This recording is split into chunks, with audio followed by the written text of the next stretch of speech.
Hello, welcome to my first Ableton Push tutorial video. I've been playing Push since it came out, and one of the things that really drew me to the Ableton Push initially is the ability to play the pads in chromatic mode. That way you can play it as a piano, as an electric guitar, as a saxophone, as a violin. The options are really limitless, and you can take it to whatever level you want musically also, depending on what music theory you use. You can solo with it as a jazz instrument, you can do some crazy comping chords, you can play classical pieces on it. It's really exciting, the places you can take it. So without further ado, the first lesson is going to be the C major scale. I hope you enjoy. Thanks. All right, so the C major scale. Once you have a sound loaded on the Ableton Push, the first thing that we're going to do is change it to chromatic mode. And to do that, just press the scales button and then press the button that says in key. It'll change it to chromatic.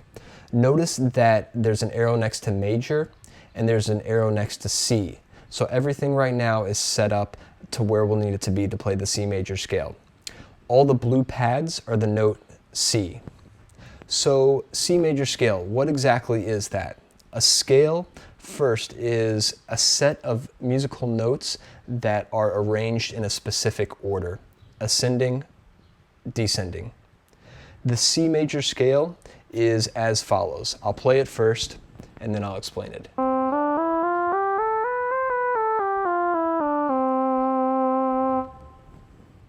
So we'll start at first, this specific C. The first note is C.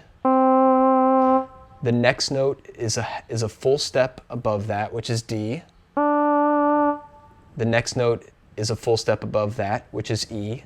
Then we have a half step above that, F. A whole step above that, which is G. Another whole step above that, which is A. Yet another whole step above that, which is B. And then a half step above that to C. Note that it's a blue button. So we're going to play the C major scale with both the right hand and the left hand. So here's how to play it with the right hand. And one thing that I always try to be aware of is I try to keep my hands relaxed and as smooth as possible.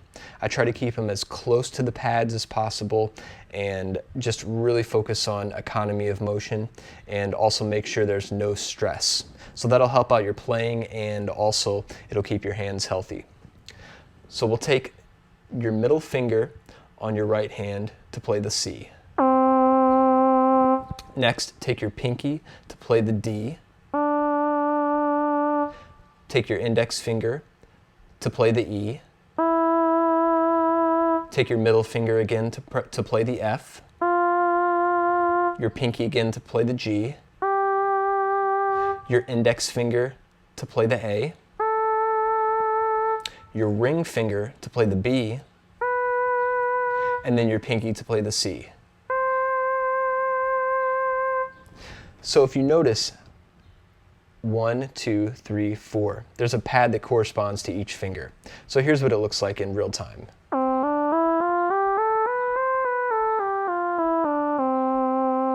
Cool. So next up, we're going to do the left hand. And we're going to start this one, and it's still the same principle of a finger per pad. So we're going to start this off with the ring finger on C. Next up, we're going to have the index finger on D. Pinky on E, ring finger on F, index finger on G, pinky on A, middle finger on B, and then index finger on C. And here's what that looks like in real time.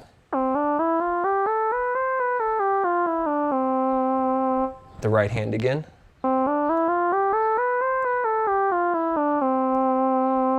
Cool.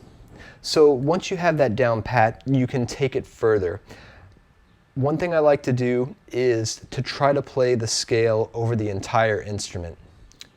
So this you can start to be creative with your fingering and find out what works best for you. Just always keep in mind to keep everything loose and relaxed yet also close to the board. So you'll have economy and everything will be nice and safe. So for an example, I'm going to start the C down at the lowest C on the instrument, and then I'm going to go all the way up to the highest note that I can play within that scale.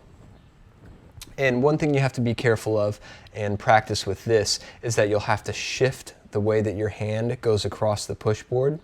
So you can just practice with that, feel out whatever works best for you. Here's an example.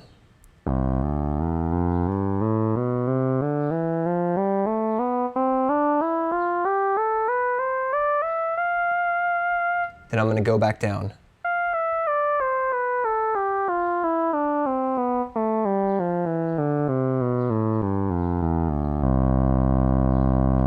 So you can practice that with both hands.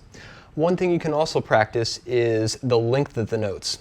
I was playing everything very smoothly when I was showing it to you before. You can also try to do it what they call staccato, and that's a little punchier. So it's like this.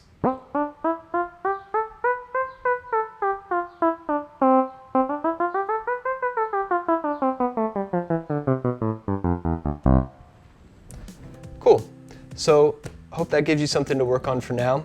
I'll definitely have some more videos to expand upon this, and we'll get into chords, get into improvising, and it's really cool with how far you can take this. I hope you enjoyed. Thanks.